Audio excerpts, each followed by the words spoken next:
শুরু করছি আজকের দেশ ও রাজ্যের তামাম খবরে নজর রাখছি। প্রথমেই শিরোনাম।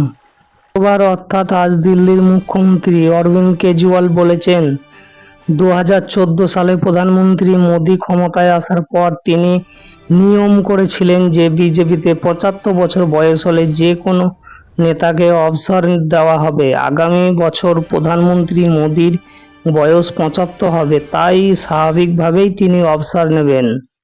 বিরোধিতা, নৈতিক বিরোধিতা কংগ্রেসকেও খতম করবে আর তিনি তাকে খাতির করবেন তা হতে পারে না।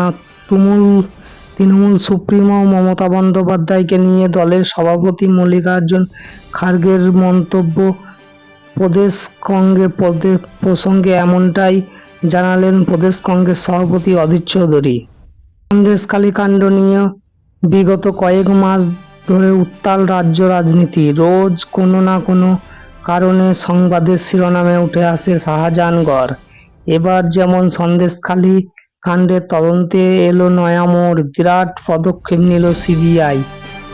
সন্দেশখালী নিয়ে সকল অভিযোগ শোনার জন্য এবার দেখতেই অস্থায়ী অফিস তৈরি করল তদন্তকারী সংস্থা। রামপুর থেকে হারবেন কল্যাণ বন্দ্যোপাধ্যায়। অল্প স্বল্প নয়, 1 লক্ষ ভোটের ব্যবধানে হারবেন তিনি। লোকসভা কেন্দ্রে একাধিক জায়গায় ফ্লেগ দেখা গেল। তৃণমূল প্রার্থীর বিরুদ্ধে অভিযোগ উঠেছে। শুক্রবার অর্থাৎ আজ দিল্লির মুখ্যমন্ত্রী অরবিন্দ কেজরিওয়াল বলেছেন, 2014 সালে প্রধানমন্ত্রী মোদী ক্ষমতায় আসার পর তিনি নিয়ম করেছিলেন যে বিজেপিতে 75 বছর বয়স হলে যে কোনো নেতাকে অবসর দেওয়া হবে। আগামী বছর প্রধানমন্ত্রী মোদীর বয়স 75 বছর হবে, তাই স্বাভাবিকভাবে তিনি অবসর নেবেন। আমি যখন এই প্রথম কথাটি বলেছিলাম, সমস্ত বিজেপি নেতারা বলতে শুরু করেছিল যে প্রধানমন্ত্রী মোদী অবসর নেবেন না, কিন্তু প্রধানমন্ত্রী মোদী কিছুই বলেননি। তিনি অবসর নেবেন এবং অমিত শাহকে প্রধানমন্ত্রী করা হবে।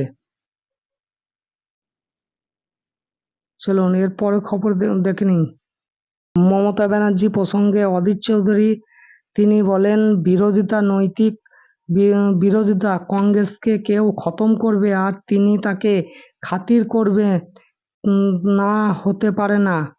তৃণমূল সুপ্রিমো মমতা বন্দ্যোপাধ্যায়কে নিয়ে দলের সভাপতি মল্লিকার্জুন খার্গের মন্তব্য প্রসঙ্গে এমনটাই জানালেন প্রদেশ কংগ্রেস সভাপতি অধীর চৌধুরী। এই ব্যাপারে অধীর চৌধুরী বলেছেন, তিনি কংগ্রেস ওয়ার্কিং কমিটির সদস্য, তিনি হাইকমান্ডের লোক। সম্প্রতি মমতা বন্দ্যোপাধ্যায় জানিয়েছিলেন, ইন্ডিয়া ব্লক সরকার গঠন করলে তিনি বাইরে থেকে সমর্থন দেবেন। এ ব্যাপারে কংগ্রেস সভাপতি মল্লিকার্জুন খার্গে বলেছেন, অতীতে এমন ঘটনা ঘটেছে। কংগ্রেস নেতৃত্বাধীন ইউপিএ সরকারকে বাইরে থেকে সমর্থন করেছিলেন সিপিআইএম সহ বামেরা।